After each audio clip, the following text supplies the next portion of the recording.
listening to the Esq.Marketing podcast, hosted by Matthew Lauren, president of Esq.Marketing, where he features successful solo and SMB law firms from all over the United States. Now, let's get started with the show. Hey, I'm Matthew Lauren, president of Esq.Marketing, and you're listening to the Esq.Marketing podcast, where I feature successful and solo SMB law firms from all over the United States. This episode is brought to you by Esq.Marketing. We help attorneys get more clients and cases using search marketing. And speaking of successful attorneys, today I have the pleasure of speaking with Paul Samakow. Paul has been practicing plaintiff's personal injury law since 1980, during which time he has helped over 20,000 clients in Virginia and Maryland.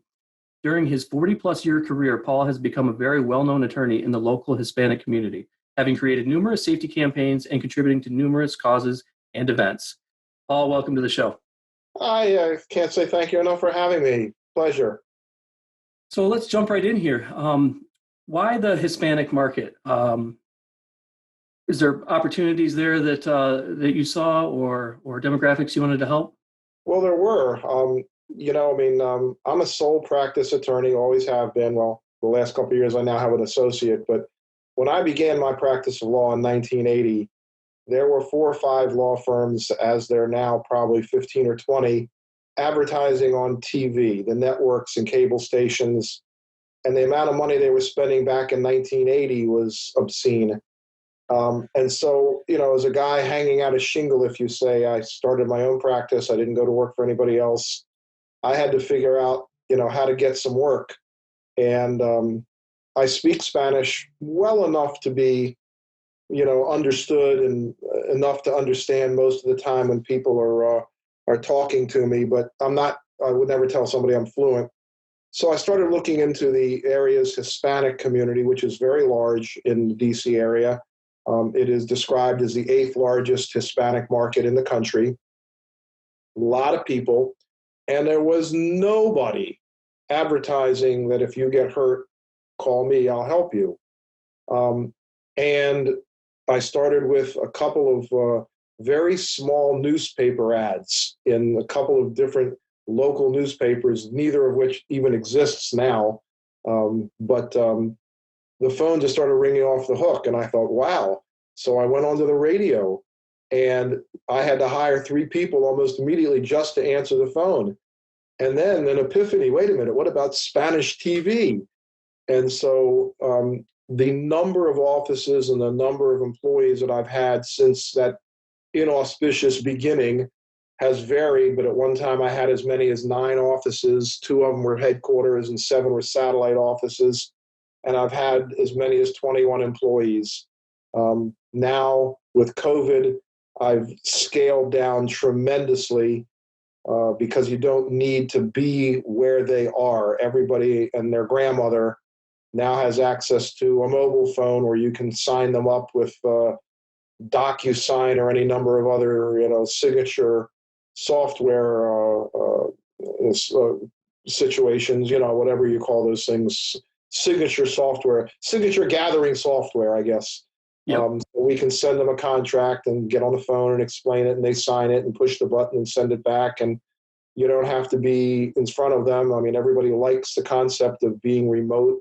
They don't have to get in their car and find the office and wonder if there's parking. And so I've scaled down tremendously, and I'm more efficient now. And but that's the answer. I mean, I started at the beginning, and I was the only one, and for years. And now there's competition, and that's okay, because I truly believe that, it's a world of abundance. It's not a world of scarcity. There's more potato chips in the grocery store if you want them. That's a good attitude to have. And so there must have been something you liked about working with that community. Did you stay exclusively with the Hispanic market, or? Oh, no. Well, I mean, the percentage of my case intakes has varied anywhere from 60 to 70% of individuals who are Hispanic. Some speak English a little bit, some not at all.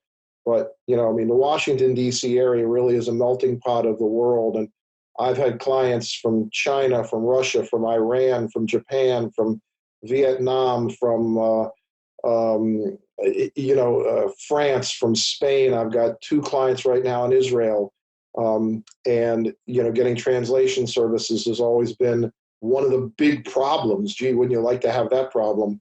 But, it's, and then I have what I'll call your native born, learn how to speak English from the day they were born, individuals that you would call Americans. But I don't like to say an American is only someone who speaks English, because there's plenty of people from around the world who are now Americans. And I think it's politically incorrect to just put an umbrella over only people that look like me and say those are the only Americans. But the Hispanic community is very loyal.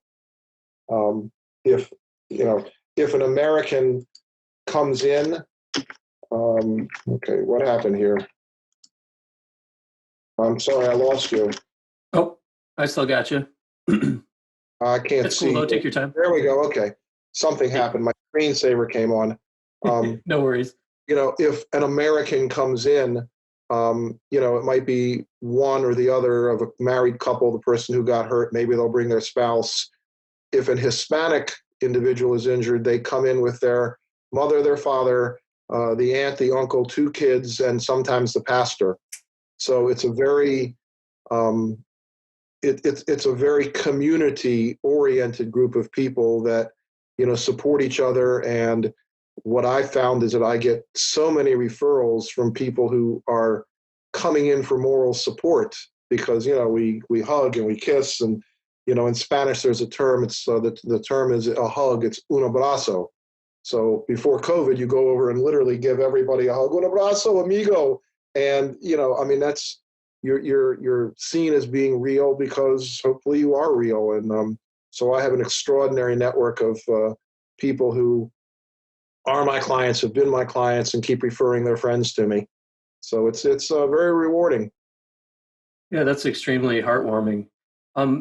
The language aspect of it is interesting. So when you first decided to work with this community or this demographic, did you have to learn how to speak Spanish then, or I think you said you already knew how to speak it, but was that ever a barrier? I'm not fluent, but I quickly realized that I had to have lots of people who were. So, over the years, I've had an array of people from virtually every South American and Central American company in my employ: Guatemala, Salvador, Mexico, Brazil, Argentina, Paraguay, you name it. Puerto Rico. Puerto Ricans don't agree that they're Hispanic sometimes, which is funny, but yeah, so I have everybody that's bilingual everybody that works for me has to be bilingual. And we have all of our documents in Spanish so they can read them. So you were able to achieve that with personnel, not so much like mastering it yourself, right? Correct. I will go in, if the individual doesn't speak English, I will go in with somebody who, can translate, and, 75% of the meeting, we don't need them. But just in case, I have somebody sitting there. That's great, because I think if you were starting a law firm, or if you were interested in working with members of the Spanish community or the Hispanic community, that it might be a roadblock for a lot of attorneys who maybe don't speak any Spanish. Well, one of the things that you know about me, because you saw my resume in advance, I have a second business, and that is I'm a consultant to attorneys all over the country, showing them how to build up their Hispanic client base in their market. And so, one of the first things they ask me is, do you need to speak Spanish? And my answer is absolutely not, but you need to have at least 2 employees who do. Well, why do I need 2 employees? Because I'll tell you why, Fred, because if Maria is sick, you still need Juan to answer the phone. Yes, that's a good point. Yeah. So, your consulting business, can you speak a little bit more about that? Well, yeah, what happened, I guess about almost a decade ago, just a little shy of about 10 years ago, I developed a safety program. And I'll try and be brief here because I know time is limited, but the safety program is basically don't text and drive. And in Spanish, there is a word that is slang. Everybody knows it. No matter what country you're from, there's different dialects of Spanish all over the world, but everybody knows the word testarudo. A testarudo is someone who's stubborn or hard-headed. So the wife might say, you testarudo, take out the trash. And it's the husband she's talking to because he knows he's supposed to, but he doesn't want to. He's stubborn. So we took out the S in the word testarudo, and I put in the letter X. And then I created a concept and a character, which are both trademarked and copyrighted. And the word is textarudo. And I actually have a book with textarudo pictures, and we take our costumed employee wearing textarudo costume to festivals.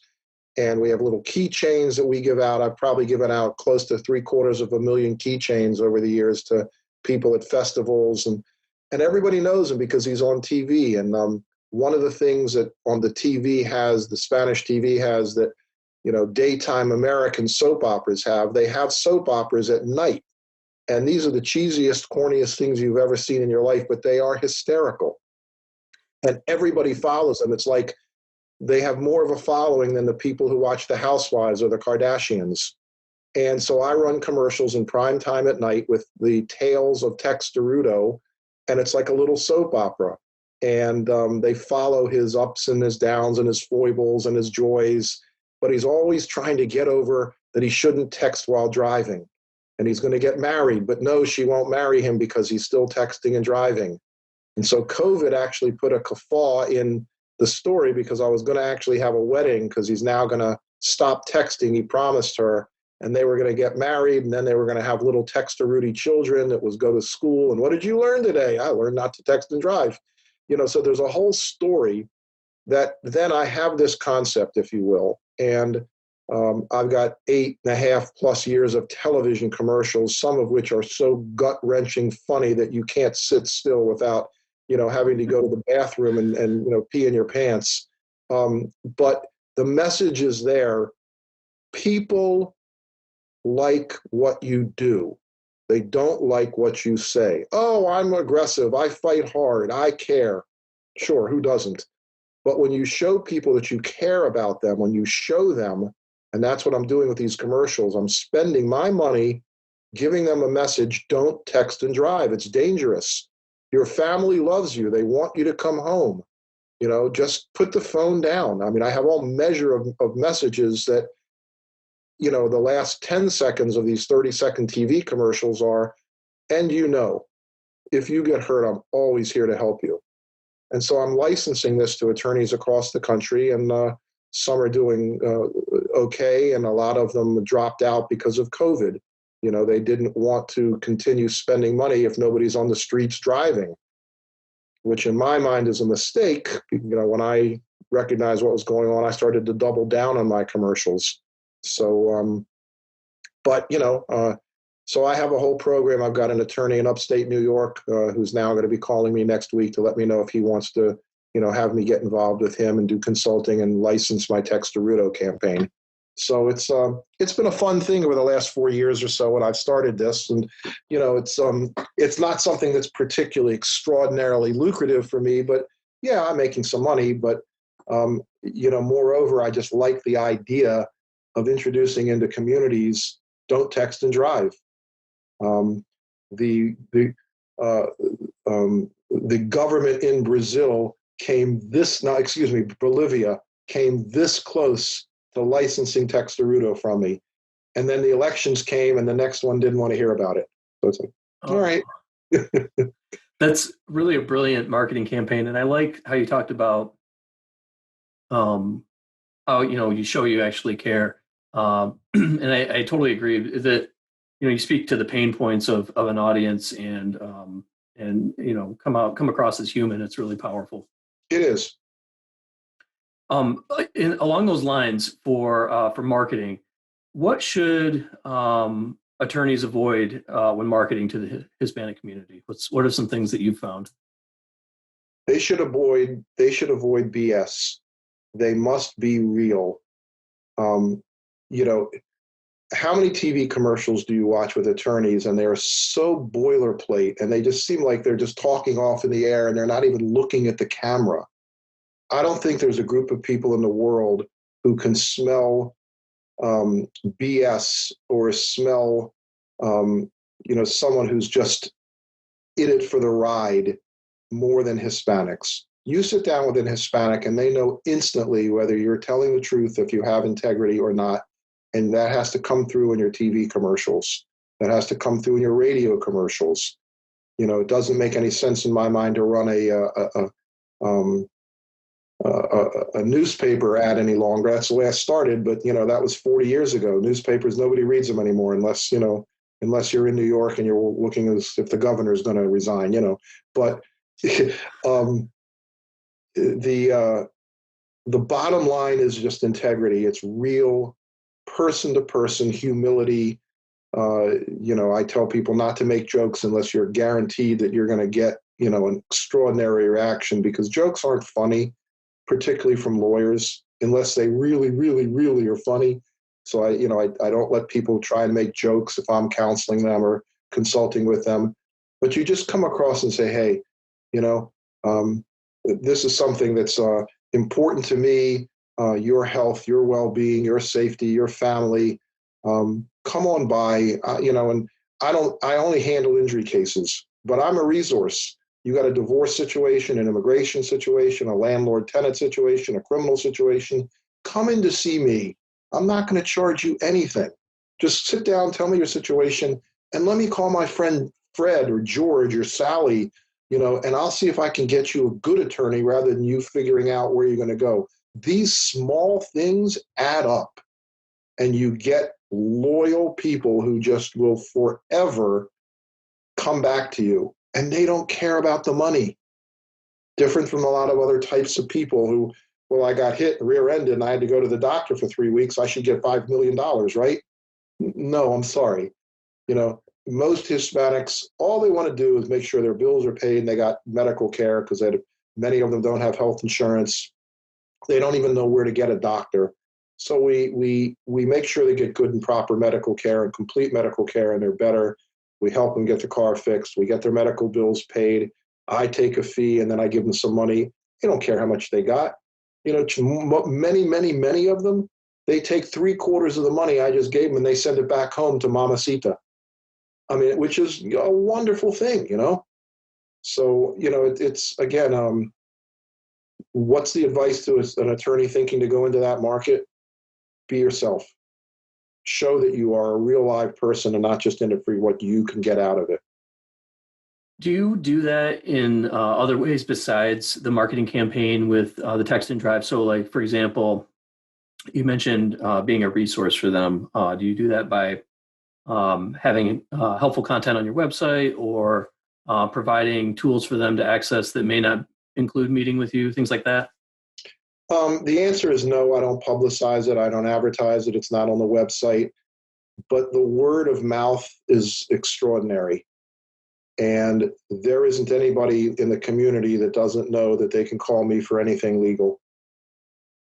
It's a very powerful, message to put out one by one by one by one. And like most attorneys, after the case closes, I send the clients a letter. Thank you for letting me be your lawyer. I hope that everything was okay. And by the way, if you ever have any legal problem, please feel free to call me. So I do in a manner of speaking advertise it, but it's not like it's on TV or radio or something. Understood. So where should your advertising budget go to reach the Hispanic community? If you're an attorney wanting to work in this niche, what should you be focused on in terms of advertising? TV, 95%. Telemundo. Telemundo or Univision. And I will get lawyers, I have a social media director who's Hispanic, and they say that people, they are on Facebook. They are, but that's not where the business is.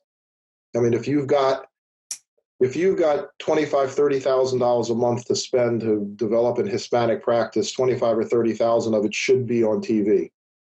Now, 4 years from now, when you're getting lots and lots of cases, okay, now you have more money to spend. Now you're at 35 or 40,000. So spend 37.5 on the TV and put 2,500 into social media. Americans do respond to social media. and so do Hispanics. But it's about the term, ROI, return on investment. If I have $5, where can I best spend it? And here's another generational thing that many won't know. So here's a golden nugget. Now, today, Hispanics are assimilated mostly into our culture. They speak English. They have good jobs with American companies. They are not living with mom and dad any longer, and they get into a car accident. And they call up mom and dad and they say, hey, I got into an accident and I'm going to go to lawyer Fred. And mom and dad say, no, you're not. You're going to lawyer Paul Samakow. And maybe that 25-year-old has heard of me and maybe not, because they don't watch TV as much as mom and dad. The allegiance to their parents and the respect for their parents is enormous. They're going to go to Paul Samakow when mom and dad say go to Paul Samakow. I don't get all the business. I get a lot of business, but the deference and the respect to the elders is tremendous. So the plugging on TV has value for the people whose eyeballs are seeing it and their immediate and their extended families. Not too many people will know that. Yeah, that's really interesting, the deep knowledge you have of the culture. Have you successfully been able to track that, the TV spend at all, or any? How do you do that? Every single person that comes in, how did you get my name?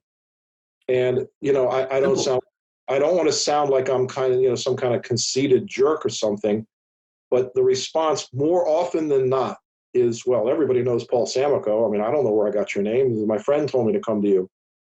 Okay, but have you seen me on TV? Yes or no, and check in a little box. Have you seen me on social media? Because I'm there a little bit. Yes or no. Many of them tell me, oh, I heard you on the radio. I haven't been on the radio for over 15 years. But it's trackable to the extent that I can look at pockets of Hispanic communities around the Washington, D.C. and Baltimore area and tell I got 15 cases from this area. I got 21 cases from that area last month. I got 16 cases from this area. So while TV is all broad, it pays to say, hey, and for you and for my friends out there in Falls Church, I'm talking to you. Put the phone down, when you're driving. That kind of thing I intersperse here and there and now and again, because I know that Falls Church is an Hispanic area in large part. If I go to somebody and say, hey, my friends in Fairfax Station, I don't think there are 5 Hispanics who live in Fairfax Station. So I'm not going to plug their community. But, is it 100% perfect tracking? No, it's not. But it's enough to understand that what I'm doing is working. And there's not 100% perfect tracking. And I think the way you're doing it right now is perfect. Just asking people how they found out about you. It's right from the source of how they heard about you. And I that resonates with me, how you said, they heard you on the radio, but you haven't advertised on the radio. And I've had an experience too in advertising and marketing in my career where, sometimes people just don't know where they heard about you.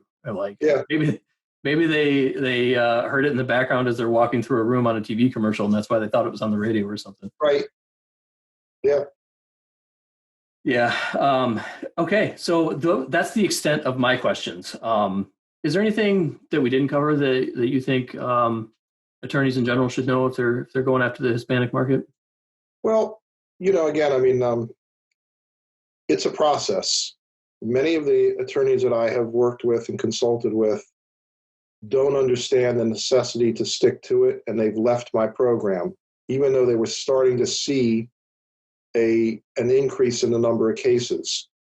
You can't expect that you're going to start building up a large, consistent caseload after 3 or 4 or 5 months. This is a commitment of at least a couple of years on TV. So you better have the budget to do TV.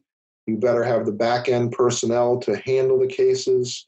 You better have the computer system and the follow-up I mean, there are 50 different things that I bring to the table when I have an attorney and counsel him or her on how to go into this community. And I'm ridiculously cheap. I mean, I don't know what an SEO company charges, but you can get some of those people to charge $4,000, $5,000, $6,000, $7,000 a month. I'm less than that, but I get a fee, and it's worth its weight in gold, because if they stick with it, they're going to be the number one attorney in their Hispanic community's market. I mean, there's just no question about it. Yeah, that sounds like a bargain. Ladies and gentlemen, you've been listening to Paul Samakow. Thank you for sharing your advice on how attorneys can break into their local Hispanic market. Where can people go to learn more about you and your consulting services? Well, I have a phone number. They can call me. Imagine that. A lawyer that has a phone. It's a local number. The phone number is 703-761-4343.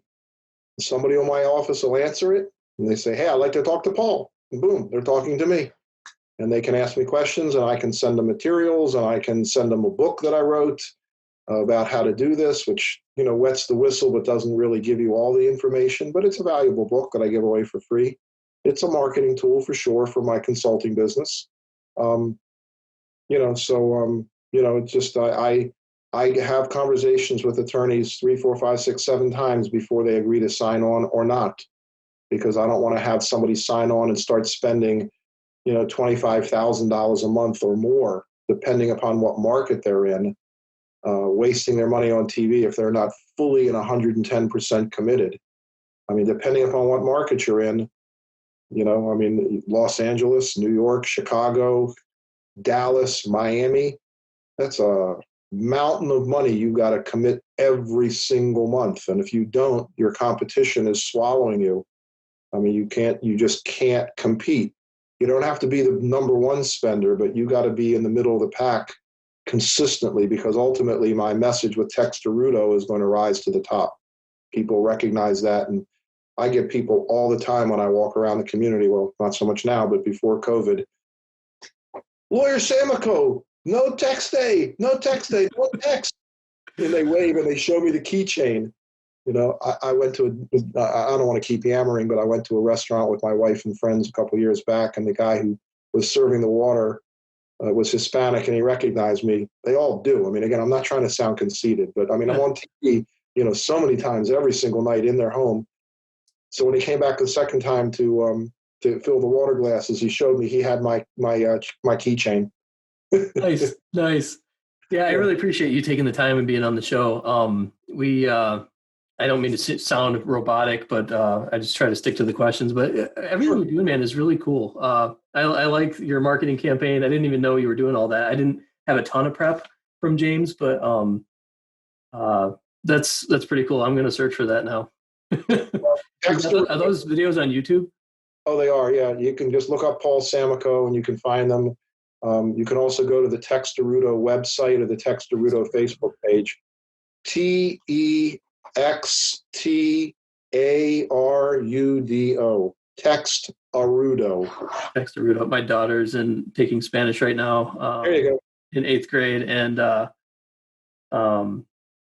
going to tell her that the original word, the testarudo. What did you say that means again? It's a stubborn person. Somebody who's hard. Person. Yeah. So Text Derudo is a play on that word, because Text Derudo knows he shouldn't text and drive, and he keeps doing it. Thanks for listening to the ESQ Marketing Podcast. We'll see you again next time, and be sure to click subscribe to get future episodes.